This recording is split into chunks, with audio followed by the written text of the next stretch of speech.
16h, Cyrielle Sarin-Cohen. Bonjour à toutes et à tous et bienvenue sur Radio J. Ravi de vous retrouver pour une heure d'émission ensemble avec mon invité aujourd'hui, comédien, compositeur, metteur en scène argentin, connu pour sa contribution au théâtre et à l'enseignement de l'art dramatique, rendu célèbre en France en tant que professeur de théâtre de la Star Academy. Oscar Sisto est de retour aujourd'hui sur scène dans le spectacle Lily et le Palais du Music Hall. Ce sera à partir du 29 novembre jusqu'au 4 janvier au théâtre La Tour Eiffel. On en parle dans un instant, l'occasion comme toujours de découvrir notre invité et ce en direct sur Radio J. 15h, 16h, Cyrielle Sarin-Cohen. Radio J. Bonjour Oscar Sisto. Bonjour. Merci beaucoup d'être mon invité aujourd'hui pour découvrir votre actualité. Mais vous le savez, je crois que vous l'avez compris, on a envie de savoir qui vous êtes au-delà de ce que vous faites. Alors bien sûr, on commence par le début, toujours le début. Oscar Sisto, vous êtes né un 6 juin à Posada, je crois savoir, dans la capitale de la province de Misiones, dans le nord-est de l'Argentine, à la frontière du Brésil, c'est très précis puisque c'est vous qui me l'avez écrit, à la frontière du Brésil et du Paraguay. Votre père, Ignacio Félix, était directeur d'un grand collège privé où il a exercé en tant qu'enseignant et professeur d'histoire de l'art, mais il était aussi dessinateur et un excellent violoniste. Votre mère, Elba Ojeda, possédait, elle, un magasin de prêt-à-porter. Quel genre d'enfance, alors, vous direz que vous avez eu, entouré de vos deux frères et sœurs? Je pense que j'ai eu une enfance idéale. C'est pour ça que les moments les plus difficiles de ma vie, je les ai traversés avec l'innocence d'un enfant. Et pourtant, parfois, je me suis dit que j'étais trop surprotégé. J'aurais aimé être plus armé. Mais j'étais tellement aimé par mes parents, par ma famille, qu'on peut dire que c'était une enfance assez idéale. J'avoue. On va voir que vous n'allez pas rester très tard quand même chez vos parents. Vous allez vous émanciper relativement jeune. Mais tout d'abord, dans votre famille, il y a quand même de la musique. Oui, c'est une famille des musiciens. Oui. Mon père, ma grand-mère, donc sa mère, violoniste. Ses sœurs jouaient de l'accordéon, de la guitare. C'est-à-dire que les réunions de famille étaient des réunions pour chanter et faire de la musique. Voilà, ces souvenirs d'enfance, est-ce que vous les portez, vous grandissez avec Constamment. Et ils vous donnent une envie de ce métier artistique au fur et à mesure? Absolument. C'est la base de tout. Et je crois que chaque jour, il y a des souvenirs de ces réunions de famille, du moment où mon père a acheté le premier piano pour mon anniversaire. Et il me donnait des mélodies au violon et je devais imiter au piano. Et je crois que ces moments-là sont gravés, mais à jamais. C'est ça, dès l'âge de 5 ans, vous faites partie de toutes les manifestations artistiques de votre école. Et à 6 ans, vos parents vont vous offrir ce fameux piano. Vous dites que c'est là que commence la véritable aventure de votre vie. Oui, parce que je pense que si j'avais pas eu ce piano, peut-être que j'aurais fait autre chose. Il me semble. Ça a dessiné quelque chose très tôt. Ça a commencé un chemin, ça a ouvert un chemin qui a été le chemin de ma vie, en fait, par la musique. Et ça fait de vous alors quel genre de petit garçon? Quel souvenir vous avez de vous? C'est difficile, mais quel souvenir on vous a rapporté du petit garçon que vous étiez? Moi, je pense que j'étais assez sage, à vrai dire. D'ailleurs, les seuls souvenirs un peu tristes que j'ai, où j'ai vu mon papa pleurer pour la première fois, c'était en sortant d'un cours de gymnastique dans le campus de notre lycée. Je suis allé chez un ami et je découvre un piano magnifique et un orgue. Donc je pianotais avec la famille et tout ça et j'ai pas vu le temps passer. Et mes parents croyaient que j'étais noyé dans la piscine du campus, etc. Mais voilà, c'est vraiment... Après, je n'ai jamais supporté mes camarades qui étaient un peu les agitateurs du cours. Et en récréation, pendant qu'ils jouaient au football, je descendais dans la cave du collège pour jouer du piano. Le piano, c'est mon refuge, en fait. J'imagine que le piano est votre refuge parce qu'à 8 ans, vous commencez des études de musique avec une professeure. Vous allez obtenir 7 ans plus tard votre diplôme de professeur de piano, ce qui doit être quand même une forme de rigueur au quotidien à ce moment-là, parce qu'on sait que le solfège, c'est très... Oui. Quand même rigide, oui. En tout cas. Alors mon père m'a appris la musique d'abord à l'oreille avant de lire la musique. Donc parfois j'essayais de tricher un peu et là j'ai eu une prof justement qui m'a pris à temps pour me dire t'as pas le droit de gaspiller ce cadeau que Dieu t'a donné. Donc tu vas pas faire comme ça, tu vas lire la musique comme tout le monde. Et donc effectivement, comme la danse, la musique apprend la rigueur. Et vous allez prendre des cours de chant et votre père, tout au long de votre enfance, va continuer de développer votre sens artistique avec d'autres secteurs, on va dire ça comme ça. Oui, parce qu'avec mon père, on allait voir les vernissages, il aimait beaucoup la peinture, les concerts, on allait au cinéma voir des vieux films italiens, donc j'ai appris à aimer le cinéma italien, j'allais avec mon papa tout seul. Parfois il se dormait les pauvres parce qu'il travaillait beaucoup, mais il voulait absolument... Il sentait en moi déjà l'artiste qu'il était lui-même. Je pense qu'il aurait aimé mener la vie que je mène. Que vous avez, bien sûr. Absolument. Vous développez très tôt une activité artistique au collège, on l'entend bien, et vous allez peut-être vous souvenir aujourd'hui du premier apprivoisement, j'imagine avec la scène ou la voix, une émotion, de ces tout premiers instants où l'on vous voit exister. Moi, je crois que il y avait un très joli théâtre dans mon collège. Et depuis tout jeune, donc on me proposait de participer à toutes les fêtes patriotiques, etc. Et oui, il y avait un retour intéressant. Les gens disaient, oh là là, votre fils et tout. Je sentais que je plaisais, en fait. Donc ça me rassurait. Je n'ai aucun narcissisme surdimensionné, mais ça me rassurait.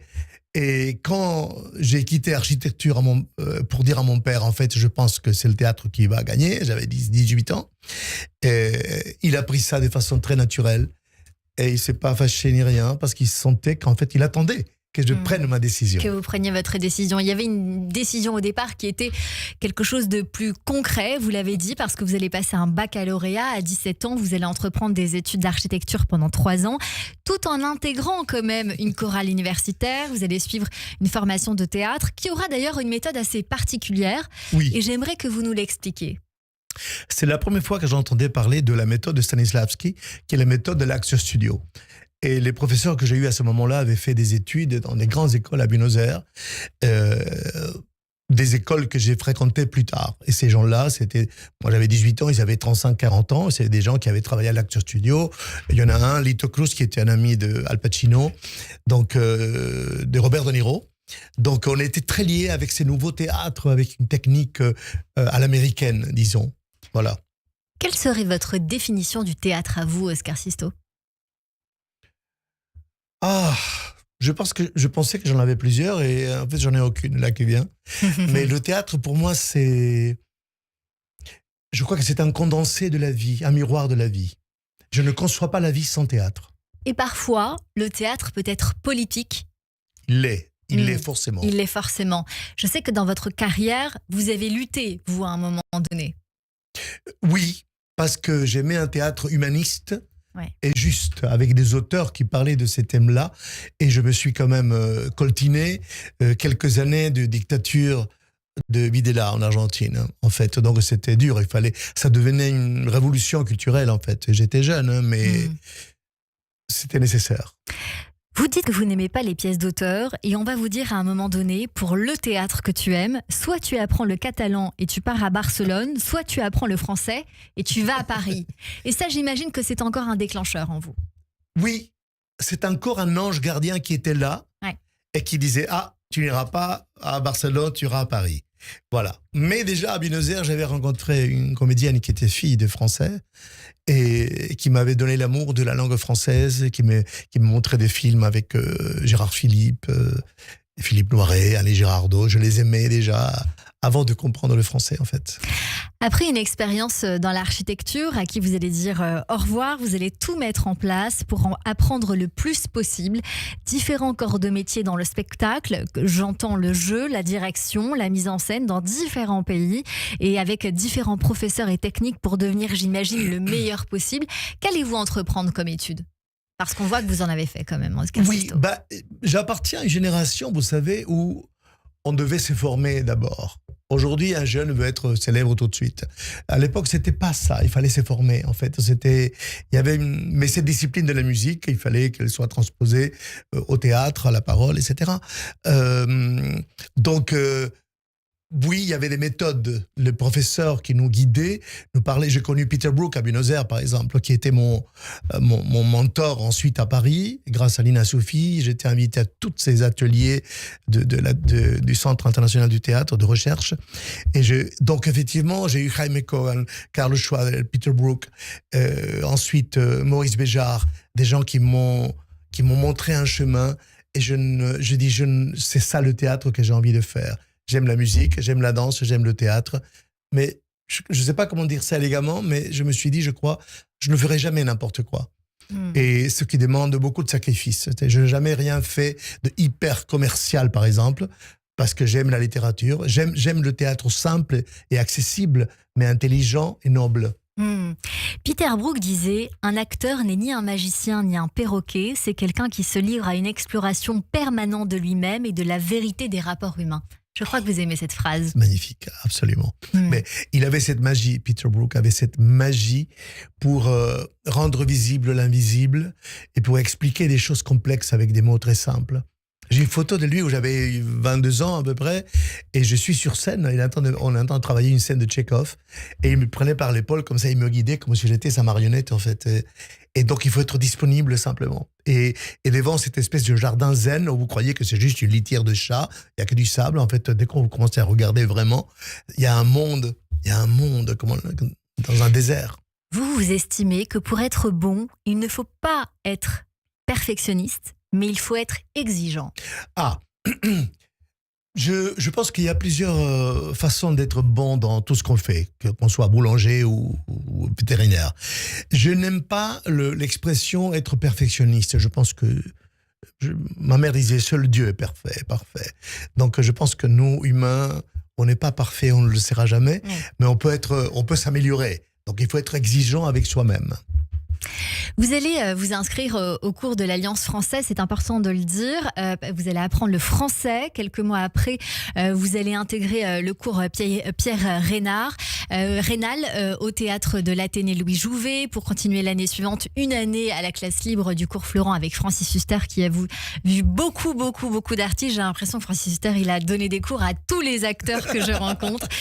Vous allez avoir rencontrer plusieurs écoles. Où et avec qui avez-vous le plus appris, vous qui aujourd'hui êtes professeur de théâtre? Je pense que chaque rencontre, j'ai beaucoup appris de chaque personnalité.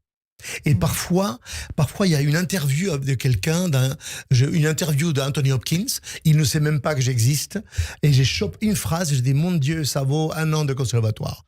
Donc je trouve que quand on sait voler quelque chose à une grande personnalité, à quelqu'un de très talentueux, on peut apprendre tous les jours de beaucoup de personnes. Comment vous définissez-vous votre enseignement, vous qui donnez des cours aujourd'hui? Il y a un prochain cours d'ailleurs, Les yeux de la caméra, dimanche 23 février à l'école de journalisme ISFJ. J'ai vu ça sur votre site internet. Je me suis dit que pour les gens qui nous écoutent, ce serait très intéressant de voir par quel biais vous pouvez nous enseigner certaines choses pour ceux qui voudraient se lancer. Alors, je pense que de par mes origines extrêmement métissées et variées, ainsi que ma formation, elle est assez particulière. Même à la télévision, je me demande encore comment les gens me saluent dans la rue, ils se souviennent de mon travail. Et parce qu'on l'a découvert à la Star Academy en tant que professeur. Le grand public m'a découvert à la Star Academy. Et je suis surpris que les gens me parlent de certains exercices que j'avais inventés moi-même. Oui. Donc, je pense modestement que j'ai trouvé le pont pour simplifier la signification de ce qu'on fait. Il y a des gens qui ont le talent pour compliquer la vie. Moi, je trouve que le travail d'un metteur en scène, c'est comme un médecin généraliste. Il doit savoir beaucoup de choses. On peut dire, voilà, je pense que ça va aller avec une aspirine. Il vous rassure, en fait. Oui. Donc, un bon metteur en scène, c'est celui qui peut soustraire quelque chose d'intéressant, même d'un amateur. C'est quelqu'un qui, lui, il porte en lui une connaissance de l'être humain sur plusieurs plans. Sans ça, on ne peut pas diriger. Oscar Sisto, vous dirigez, mais vous êtes aussi, vous, sur scène, dans votre carrière personnelle. Vous allez jouer, mettre en scène, produire de nombreuses pièces. Au total, une 40aine de pièces et spectacles, dont Noces de sang pour les démarrages, Le suicidaire de Nikolai Erdmann, Oncle Vania de Tchekhov, Le calcul. Je pourrais en dire, bien sûr, énormément. En tant qu'acteur, un rôle a été très important pour vous, je pense. Est-ce que vous voudriez nous dire celui qui a été le plus important pour vous? Je ne me souviens pas lequel. Je dirais peut-être Mortadella. Ah, peut-être. Ok. Oui. C'est-à-dire que Alfredo Arias m'a donné le premier rôle de ce spectacle qu'on a joué 4 ans. On a commencé à jouer à La Cigale et on a joué au théâtre Montparnasse. Ensuite, une tournée européenne. J'ai très peu de volume dans le casque. Vous pouvez monter juste le volume autour. Voilà, en face de vous. Allô. Ah, là, c'est mieux. Je vous dis, je suis loin de moi-même. Moi, je vous ai en face de moi. Et oui, c'était le premier rôle. Je jouais avec Marie-Lou Marini. Il y a un film avec elle sur Netflix maintenant. Et c'était une chance de sortir d'un contexte un peu alternatif, d'un théâtre un peu marginal. Et tout à coup, je me retrouve sur des grandes scènes, en train de jouer devant Depardieu, devant Patrick Bruel. C'était énorme pour moi, à 29 ans, 30 ans. C'était un cadeau, en fait, d'accéder à cette cour des grands grâce à ce grand metteur en scène qui m'a fait confiance. Ce spectacle a remporté le Molière du meilleur spectacle musical en 92 et y a été nommé aux Victoires de la musique. Aujourd'hui, Oscar Sisto, vous êtes de retour sur scène et à la conception avec Nicolas Gary de Lily et le Palais du Music Hall, mise en scène et chorégraphiée par Mo à partir du 29 novembre jusqu'au 4 janvier au Théâtre de la Tour Eiffel. Vous êtes aux côtés d'Hassen Benasser, avec qui vous avez le point commun d'avoir tous les deux été à la Star Academy. Révélé lui il y a 3 ans. À vos côtés, la toute jeune Jenna Otmani, âgée seulement de 11 ans, et d'autres artistes. Vous êtes alors dans la peau de Monsieur Hotpotch, gardien haut en couleur du Palais du Music Hall. Vous jouez la comédie, mais vous chantez aussi. Est-ce que vous avez hâte ? Oui, j'ai très hâte. Moi, je suis tombée sur un petit court-métrage que je vais expliquer dans un instant. Vous promettez en tout cas de nous faire vibrer, rire, pleurer. C'est tout un univers. Et cette histoire, j'aimerais que vous nous la racontiez. C'est l'histoire d'un monsieur qui est fondateur et gardien d'un musée du costume. Il a plus de 2000 costumes. Et c'est ce musée, qu'on appelle le Palais du Music Hall, est au milieu d'un grand parc d'attractions. Et une petite fille, lors de la dernière parade, s'égare et s'éloigne de ses parents et ses pères. Son portable n'est plus chargé. Donc elle frappe à la porte de ce palais qui était fermé. Et tout à coup, il y a une magie, il y a quelque chose il y a une magie qui opère parce que les mannequins de cire qui portent les costumes, en fait, prennent vie. Donc là, ils dansent, ils chantent. Donc on saura pourquoi. Quelle est la raison pour laquelle ces mannequins deviennent des humains et ils chantent magnifiquement bien. La grande question, c'est comment cette jeune fille va-t-elle apprendre à devenir une artiste ? Elle va découvrir un monde merveilleux de paillettes et de rêves, mais apprendre aussi que le sens de l'effort est primordial pour qui devenir artiste, pour qui veut devenir artiste. Et je me suis dit que c'était un petit peu vous, cette petite fille, Oscar Sisto. C'est pas faux. Parce qu'en fait, la question intelligente, elles sont toutes intelligentes vos questions, mais celles où il y a les rencontres qui marquent notre vie, en fait, cette petite fille, elle frappe à ces musées du music hall, il y a des beaux costumes, juste pour brancher son téléphone pour appeler ses parents. Et là, elle rencontre son premier prof de chant, son premier prof de danse, et elle découvre un peu sa vocation. Donc c'est un conte assez philosophique. Hein, ce Palais du Music Hall, c'est un peu l'académie de Harry Potter. Alors, c'est ce que j'allais vous demander. Est-ce qu'on est loin d'Harry Potter ou encore de Pocahontas ? Je sais qu'il y a 20 ans, vous avez fait la mise en scène aussi de la comédie musicale Jacques et le haricot magique de Georges Dupuis et Philippe Manca au Casino de Paris. Est-ce qu'on peut imaginer un univers similaire ou absolument pas ? Absolument pas. Il est très réaliste, c'est-à-dire que la magie, pour qu'elle ait une certaine force, moi j'ai écrit le script, les dialogues et les chansons, hein, tout est original, en me basant sur l'idée que j'aime bien trouver la magie dans la vie de tous les jours. Est-ce qu'il y a un message en plus de celui-là dans ce spectacle-là, en plus de la magie de tous les jours ? On voit certes sur la forme qu'il y aura des costumes assez fantastiques, assez incroyables. Quand on voit le court-métrage qui a été publié sur l'Instagram de ce spectacle-là, ça laisse penser que ça va être majestueux, frivole, coloré, mais avec un fond bien philosophique, comme vous nous le dites. Est-ce qu'on peut avoir encore un petit avant-goût, Oscar Sisto ? Oui, je pense que je dis une phrase que soi-disant mon père disait, mais en fait je l'ai inventé pour le spectacle, mais les rêves, mon père disait ça, les rêves doivent rester des rêves et le mystère.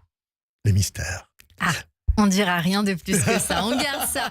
Vous avez eu un mot à dire sur la mise en scène, je vous vois mal vous y refuser, Oscar Sisto, parce que je sais que c'est Mo qui fait la mise en scène. C'est mon ami Mohamed Abdelhamid qui est un grand metteur en scène, chanteur également, et on a collaboré déjà il y a 15 ans, on est des amis depuis 15 ans, quand j'ai fait la mise en scène de la revue du Casino Barrière à Lille.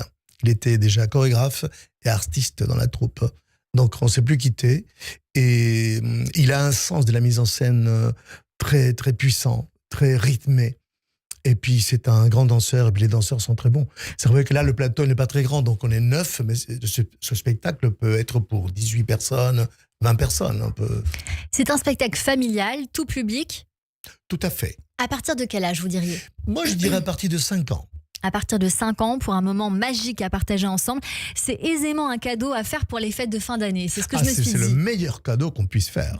C'est ce que je me suis dit. Tous les samedis à 14h, avec d'autres jours évidemment en semaine, du 23 au 27 décembre, en continu, et aussi en continu du 2 au 4 janvier. Pourquoi on doit venir voir ce spectacle, Oscar Sisto ? Je ne sais pas si c'est pas une obligation. Mais sincèrement, ce n'est pas parce que j'y suis, mais il y a beaucoup de rigueur. Je trouve que les danses sont belles, les mélodies sont belles, les arrangements sont très beaux. Il y a beaucoup de qualité artistique, donc je cautionne complètement parce que je joue pas souvent. Hein. Donc quand je suis dans un projet, il faut que ça me plaise, qu'il y ait une âme artistique puissante. Comment s'est créé ce projet que vous avez accepté ? Ça vient, on devait faire une première partie de Jennifer, la chanteuse Jennifer, qui est une amie, au Palais des Congrès de Nantes. Donc, ce spectacle a existé sous la forme d'une première partie de 20 minutes, même pas une demi-heure. Les producteurs ont adoré, ils ont dit, mais c'est magnifique, cette idée, il faut la développer. Donc, j'ai composé d'autres chansons, j'ai allongé les dialogues, etc. Et maintenant, ça fait un spectacle d'1h15. Voilà. Encore un accident. Encore un accident. J'ai autre chose à vous demander, évidemment. Vous avez vu le retour de la Star Academy dans laquelle vous avez démarré, ou en tout cas démarré pour nous, les Français, qui, à plus large échelle que le théâtre, on a appris à vous découvrir à la télévision française. Quel regard vous portez sur cette nouvelle édition, si toutefois vous l'avez regardée, ou en tout cas sur cette nouvelle génération ? J'ai regardé la première émission. Après, j'ai pas eu le temps, et je les ai trouvés vraiment très talentueux, très beaux tous. C'est ce qui se dit beaucoup sur cette nouvelle édition. Très intéressant. Voilà. Est-ce que vous auriez aimé y figurer, vous, Oscar Sisto ? Je ne sais pas. On me pose la question, je dis oui à chaque fois, mais là, j'y serai. Le 23, j'y suis au château, et le 27, je fais le prime de Noël. Eh bien, donc, je n'ai jamais vraiment quitté le château. Jamais vraiment quitté, c'est ce que j'allais vous dire, parce qu'on vous a vu sur les 2 autres précédentes éditions revenir de temps en temps. Vous restez avec nous, on continue cette émission avec vous, Oscar Sisto. De retour sur scène dans le spectacle Lily et le Palais du Music Hall à partir du 29 novembre et jusqu'au 4 janvier au Théâtre de la Tour Eiffel. Dans un instant, mes chroniqueurs nous rejoignent, mais tout de suite, c'est le rappel des titres en direct sur Radio J.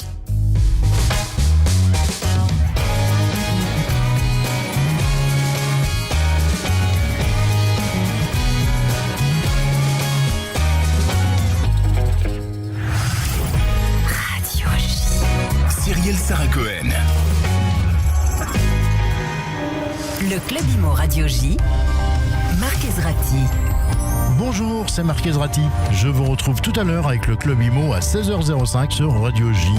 Des invités exceptionnels, des analyses éclairées, un tour du monde de l'actualité. C'est cet après-midi, 16h05, et c'est uniquement sur Radio J.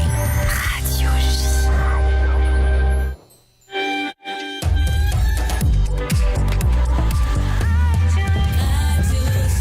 15h30 sur Radio J, bonjour et bienvenue. Tout de suite, le rappel des titres avec Nina Alouche.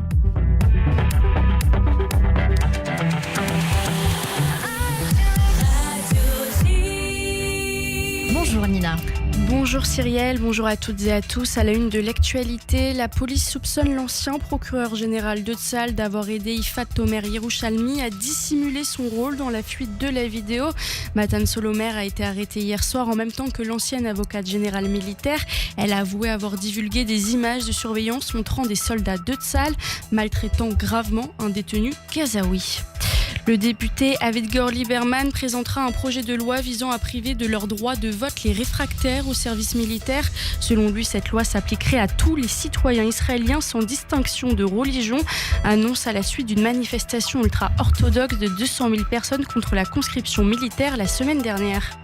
La commission de la sécurité nationale de la Knesset étudie un projet de loi visant à instaurer la peine de mort pour les terroristes. Cette initiative a été relancée après que Benyamin Netanyahou ait annoncé soutenir cette mesure. La police israélienne a arrêté plusieurs responsables de l'Istradout, la principale fédération syndicale du pays, pour suspicion de corruption, fraude, blanchiment d'argent et infraction fiscale. Au total, des dizaines de personnes sont concernées par cette enquête. Selon la police, l'enquête se poursuit depuis 2 ans et vise des hauts responsables des collectivités locales et des entreprises publiques. Au Royaume-Uni, au lendemain de l'attaque au couteau commise dans un train en Angleterre, le principal suspect est inculpé de tentative de meurtre. Anthony Williams, 32 ans, a comparu ce matin devant un tribunal. Il a également été inculpé pour une autre tentative de meurtre ayant eu lieu le même jour à Londres. Il était en possession d'une arme blanche selon la police. Enfin, en France, dans le cadre de l'examen du projet de budget, une réunion est en cours entre les ministres et les groupes politiques, mais sans la gauche qui ne souhaite pas négocier avec l'extrême droite. Les députés doivent boucler aujourd'hui 8 jours de débat sur la partie recettes du budget de l'État. Et merci beaucoup Nina, on vous retrouve à 16h pour le journal complet. Tout de suite une pause et on revient avec Oscar Sisto et mes chroniqueurs sur Radio J. Bonjour à tous, c'est Léa Moscona. Radio J. Je vous retrouve tous les matins de 9h à 10h sur Radio J. Les experts ont la parole. Ils nous parlent bien-être, voyage, culture, gastronomie et art de vivre. Le tout dans la bonne humeur. Le 9-10, Léa Moscona. À demain. Radio J. Radio J. Vous écoutez Radio J à Paris sur 94.8 en DAB+, et sur notre appli Radio J. Radio J. Radio J. 15h, 16h. Cyrielle Sarah-Cohen. De retour sur l'antenne de Radio J, merci de passer votre après-midi avec nous jusqu'à 16h avec mon invité aujourd'hui Oscar Sisto, de retour sur scène dans le sublime Lily et le Palais du Music Hall à partir du 29 novembre prochain jusqu'au 4 janvier au Théâtre de la Tour Eiffel. Et comme vous aimez la musique Oscar Sisto, on vous y emmène tout de suite découvrir des artistes avec Fabien Martin. Radio J.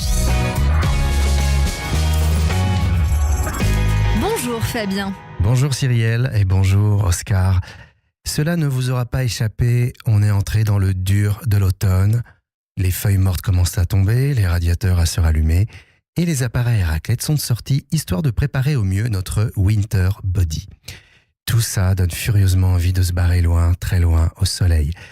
Mais comme ça va pas être possible, en tout cas pas tout de suite, je vous propose de le faire en musique parce que, vous le savez Oscar, la musique, c'est souvent une histoire de voyage. Et voyez-vous, je vais vous emmener en voyage, mais chez vous, dans des contrées que vous connaissez bien, entre l'Amérique du Sud et l'Europe, entre la langue d'Apollinaire et celle de Cervantes.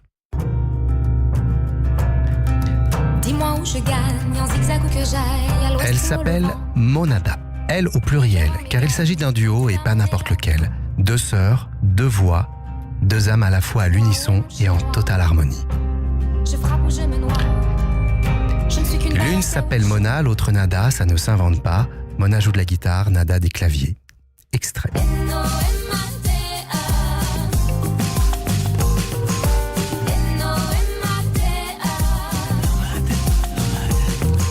Mais commençons par un chiffre. Ce chiffre, c'est le 18, et c'est le nombre de fois où Nada et Mona ont déménagé durant leur enfance.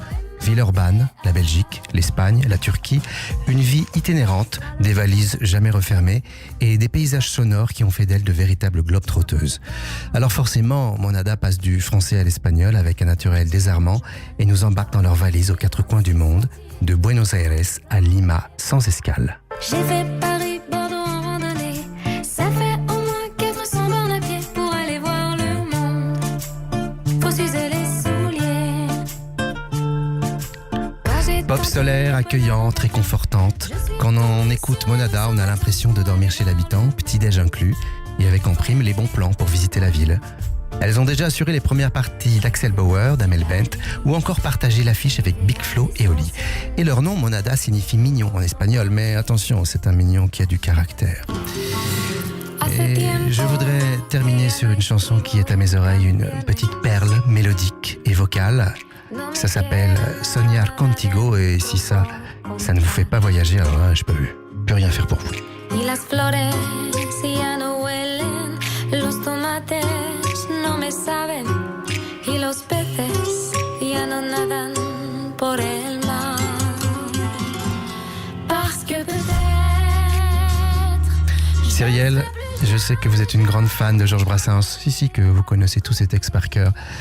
Alors, je vais vous faire écouter du Brassens, mais version MPB, acronyme de Música Popular Brasileira, mélangé à de la pop française et à un soupçon de jazz manouche.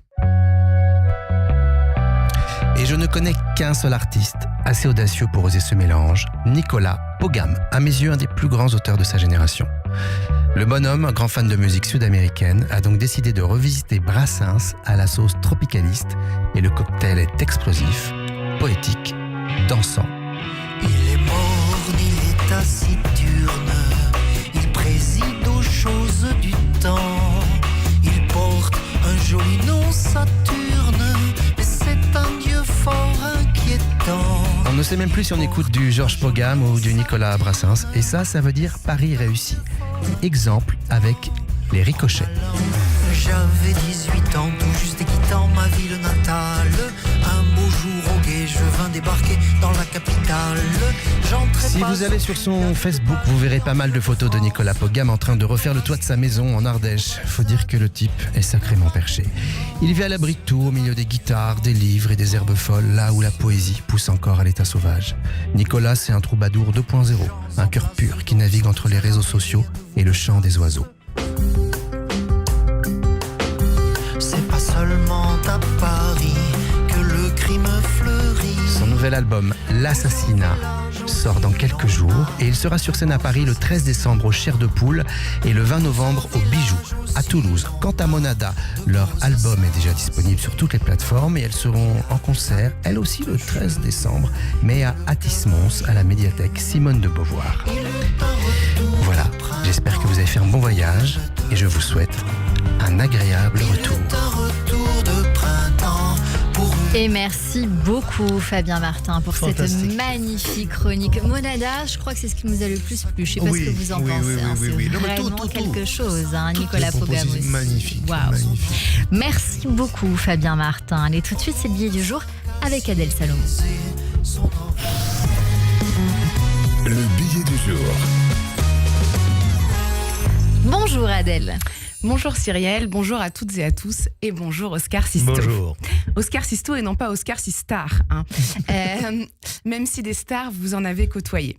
J'aimerais vous dire que je suis une personne érudite et intellectuelle et que je vous ai découvert dans Mortadella en 1992, la pièce écrite et mise en scène par Alfredo Arias, ou encore avec Oncle Vania de Tchekhov que vous avez mis en scène au Théâtre 13 en 2002. Mais non, je confesse, comme toute une génération de trentenaires attardés, biberonnés à la nostalgie, je vous ai découvert en tant que professeur d'art dramatique à la Starac, quand vous demandiez à Élodie Frégé de mimer la tartine de beurre. Mime que je reproduis d'ailleurs à la perfection, entre minuit et 8h la semaine, et entre 3h et 14h du matin le week-end, enfin quand je dors quoi. Mais Oscar Sisto, vous êtes multicasquette. Comédien, compositeur, metteur en scène et pédagogue, si j'en crois votre page Wikipédia. Alors rassurez-vous, je ne vais pas vous parler de Damary Lélis pendant 2 heures, parce que je sais que c'est pénible d'être sans cesse ramené à un épisode d'il y a 20 ans alors que vous avez une carrière exceptionnelle. Moi, par exemple, j'ai fait du théâtre pendant 15 ans, et le rôle dont on me parle le plus, c'est celui du 2e arbre à la kermesse du collège en 5e B. Oui, j'ai fait du théâtre, voilà. Je peux pleurer sur commande. Je le ferai pas. Je peux rire sur commande. Et je connais la tirade de Cyrano par cœur. Alors, si vous avez besoin d'une comédienne pour un futur projet, n'hésitez pas. Voilà, je suis vraiment pas chère en ce moment. Voire bénévole si c'est pour vous. Sympa. J'ai regardé la Starac il y a 25 ans et je la regarde encore aujourd'hui. J'ai bien noté le prime du 27 décembre. Mes nièces me prennent pour une ringarde, mes parents me prennent pour une ringarde. Moi, je préfère le terme de nostalgique. L'année prochaine, je vais voir Laurie et Alizée en concert. Cette année, j'ai vu des pièces de 4 heures à Avignon, la tournée des années 2000. J'ai vu Starmania 4 fois en 2023. Je vais bientôt voir La Cage aux Folles. Et parce que finalement, tout ça, c'est du spectacle vivant. Et transmettre de l'émotion à travers la danse, le chant, la comédie, est-ce que c'est pas ça le plus important ? Dans Lily et le palais du music-hall, Lily se perd et se retrouve donc face à un immense palais mystérieux. Elle est accueillie par Monsieur Hodgepodge. que vous incarnez, le gardien du lieu à 15 ans de théâtre. Et ensemble, vous partez à la découverte de ce palais du music hall, un endroit magique rempli de trésors, de reliques des plus grands spectacles du music hall, de cabaret et du cinéma. Une véritable ode au spectacle vivant, et ça fait du bien. L'année dernière, pour les 5 ans de ma nièce, je l'ai emmenée au théâtre pour la première fois. Et j'ai beau détester les enfants... C'est difficile de rester insensible quand on voit ses petits yeux émerveillés devant la scène sans savoir si ce qu'elle voit, c'est pour de vrai. Au bout de 7 minutes, elle a crié « Je m'ennuie, on s'en va !» Mais on est resté. On m'a toujours forcé à finir mes légumes, je forcerai toujours les enfants à regarder du spectacle vivant. Et comme j'ai fini par ne plus pouvoir me passer de brocoli, c'est elle qui a voulu rester après l'entracte, tellement ça lui a plu. Et j'ai hâte de l'emmener voir Lily et le palais du music hall, parce que j'ai compris que c'était à partir de 5 ans. Parce que c'est encore ça qui nous permet de nous divertir, de nous émouvoir, de rire, de pleurer, de survivre, surtout dans un monde où on scrolle des vidéos sans même prendre la peine de mettre le son. Je suis une vieille ringarde et en plus je suis un peu réac. Alors que ce soit à la Starac ou au théâtre de la Tour Eiffel, merci Oscar Sisto de nous faire vivre tant de choses depuis des décennies. Vous avez gagné des récompenses dans votre carrière, mais nous, notre plus belle récompense, c'est d'avoir dans le paysage culturel français un Oscar. Sisto. Merci beaucoup Adèle Salomon pour cette chronique. On dit à très vite comme toujours sur l'antenne de Radio J. L'introspection. Oscar Sisto, j'aimerais vous lire quelques répliques de cinéma pour recueillir un sentiment ou au mieux une anecdote, une émotion. La première, la musique est partout autour de nous, il suffit juste de l'écouter. C'est une réplique entendue dans le film August Rush et je voulais connaître votre émotion autour de cette phrase. La musique est partout autour de nous, il suffit juste de l'écouter. La beauté est partout. En italien, on dit « Non è bello quello che è bello, è bello quello che mi piace ». N'est pas beau ce qui est beau, est beau ce qui me plaît. C'est une très jolie phrase. À ceux qui t'ont pris ton passé, ne leur laisse pas te prendre ton avenir. Ça paraît facile, mais elle est profonde, cette phrase. Ouais. Oui, c'est la vérité en plus. C'est une phrase du film Ballerina, le spin-off de John Wick. Une autre phrase de Kung Fu Panda, et vous allez voir qu'elle est très profonde celle-ci. C'est sur le chemin où l'on croit l'éviter que souvent on rencontre son destin. Je pense que une grande qualité, malgré tous nos défauts, c'est la curiosité. On peut découvrir plein de choses n'importe où. Et c'est inattendu. Parfois, c'est une personne qu'on croyait impossible à rencontrer. Tout à coup, il se passe quelque chose à ce moment-là. C'est la magie de la vie, en fait. Ce n'est pas parce que tout ne marche pas tout de suite que rien ne marchera jamais. Bon, c'est l'espoir. Soit c'est la foi pour ceux qui y croient, soit c'est l'espoir. Une autre phrase, le meilleur moyen de réaliser l'impossible est de croire que c'est possible. C'est dans Alice au Pays des Merveilles. Ah oui. Moi, je pense que quand on crée, rien n'est impossible. C'est pour ça que parfois il faut se calmer un peu parce on se croit un peu des super-héros. On pense que tout est possible. Parce que si on ne pense pas que tout est possible, on ne ferait rien. Donc, il nous faut une certaine dose d'espoir, de foi et d'illusion. Oscar Sisto, est-ce que vous avez un mantra, une citation, une philosophie de vie qui vous accompagne au quotidien ou qui vous a aidé à un moment donné dans votre vie? Écoutez, j'ai rencontré un livre de Alejandro Jodorowsky dont la phrase, je l'ai mise dans Lily et le palais du music hall, quand la petite dit « Est-ce que vous pensez que j'y arriverai ?» Parce que tous les artistes disent « Est-ce que j'y arriverai ?» Et en fait, dans le livre, Jodorowsky, il dit « Ne te propose jamais d'y arriver, propose-toi justement, simplement, d'avancer. Comme ça, tu arriveras où tu voudras. » C'est une très belle phrase, Oscar Sisto. Tout de suite, on va avoir un regard sur vous, puisque c'est votre portrait sur Radio J. Le portrait psychologique. Radio J. Radio J. Comme toujours, à la fin de cette émission, nous allons débriefer ces minutes que nous avons passées ensemble. Et c'est donc votre portrait vu par le grand Christian Richomme. Bonjour Christian. Bonjour Cyrielle. Bonjour Oscar. Bonjour. Je suis ravi de vous rencontrer parce que vous êtes quelqu'un qui est dans l'émotion. Quelqu'un qui est dans l'émotion, qui exprime beaucoup d'émotions. Et moi, mon travail, c'est de l'analyser. Donc, vous m'avez donné beaucoup de choses à voir. Et puis, Ouais, vous nous avez dit, on essaye de voler une petite phrase à un grand homme, et c'est déjà bien. Oui. Alors j'ai fait cet exercice pour vous, en tout cas pour nous. Donc ça commence par un enfant qui a une enfance idéale, avec un papa qui est déjà dans une âme artistique. Une âme artistique et qui vous fait découvrir ce monde, qui vous rend curieux. Comme vous nous l'avez dit, cette curiosité qui nous permet d'avancer pas à pas. Et puis ce piano, dès l'âge de 6 ans. Alors ce piano qui a ouvert le chemin de votre vie. On a un enfant sage, on a une enfance idéale. Ce mot enfance va être important dans ce portrait. Et ce piano est un refuge, mais il vous apprend aussi la rigueur. Le fait d'aller pas à pas et de construire quelque chose. Et puis vous arrivez en France. Et puis il y a ce théâtre. Ce théâtre qui peut être comme une maison intérieure en fait. Une façon de reconstruire sa famille, une façon de donner de son expression, de donner corps aux émotions. Le corps, ce sont des émotions. Et puis, c'est une sorte de famille, et ça peut permettre de construire son identité sur scène, de créer des personnages et d'avoir ces émotions, de réinventer la vie, sa famille, et puis d'avoir une deuxième peau, un deuxième esprit. Et le théâtre, comme vous nous l'avez dit, c'est le miroir de la vie. Ça veut dire que ce théâtre doit être simple, accessible et authentique. Et puis vous êtes un homme qui est dans la transmission.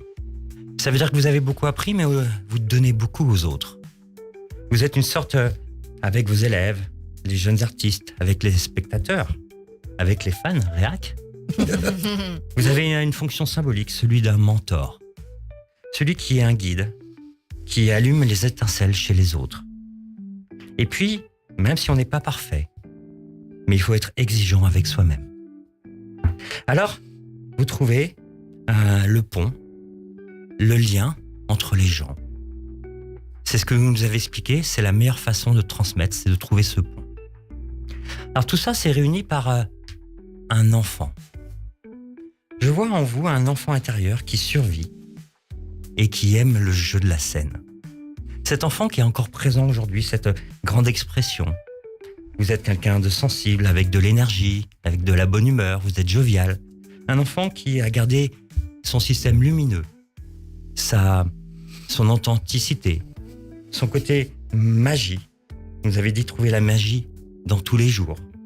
Et puis un enfant, c'est quelqu'un qui espère, quelqu'un qui opère et qui a une forte sensibilité. C'est le pouvoir de l'imaginaire. Alors aujourd'hui, sur Radio J, on a appris de vous que vous étiez un moi fortement structuré, un moi artistique, expressif. Vous étiez un petit peu histrionique, mais avec un enfant intérieur. Et puis une sensibilité élevée. Un homme à fleur de peau avec une fragilité, une humeur, une transmission. Ce théâtre qui est à la fois un lieu de vie et un refuge. Et puis, ce mentor de l'émotion. Alors pour conclure, je vais dire qu'entre le rêve et la réalité, entre l'enfant qu'on a été et celui qu'on veut être encore, l'art, peut-être, est une maison et la scène un refuge, une renaissance pour conserver le souffle de la vie. Et puis je finirai avec une citation qui dit « Des rêves doivent rester des rêves, des mystères doivent rester des mystères ». Merci Oscar. Merci. Merci beaucoup Christian Richomme, notre psychanalyste, que l'on retrouve tous les lundis et tous les jeudis sur Radio J. À jeudi Christian. Merci. Radio J. Cyrielle Sarah Cohen.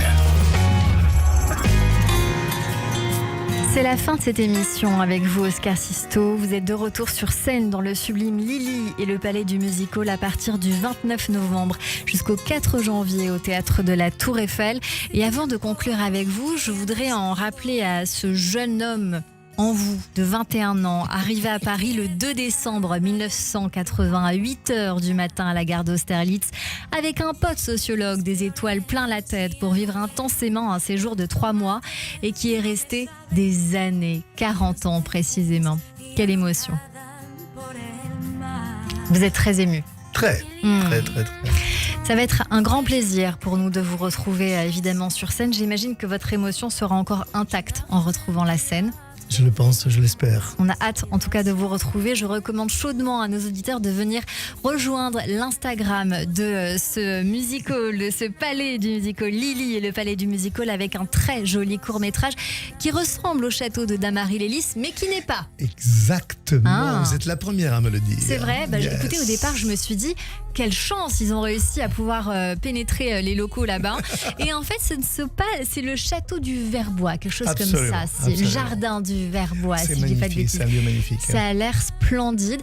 Et je me suis dit que peut-être ce serait une idée de réaliser ce spectacle en grandeur nature après, peut-être dans cet endroit-là, pour rendre ce spectacle vivant, comme on peut le voir à l'Opéra Garnier ou ailleurs, dans d'autres endroits. Merci beaucoup d'être venu nous voir, Oscar Sisto. Merci à vous tous, merci. Merci beaucoup pour cet échange. À la réalisation audio et vidéo, Benjamin Arnaud et Tana Noukaïev. Merci à toutes et à tous de nous avoir suivis. Vous pouvez bien sûr réécouter cette émission en podcast sur le site de radioj.fr, YouTube et toutes les plateformes de streaming. On se donne rendez-vous demain dès 15h avec mon invitée, la comédienne Anne Richard, pour la pièce Le bonheur conjugal de Tolstoï au théâtre de Poche Montparnasse. C'est merveilleux. Voilà pour le spoiler. À demain, évidemment. Tout de suite, ce sera le Club Imo présenté par Marc Ezrati. En attendant, belle écoute suivie du journal sur Radio J.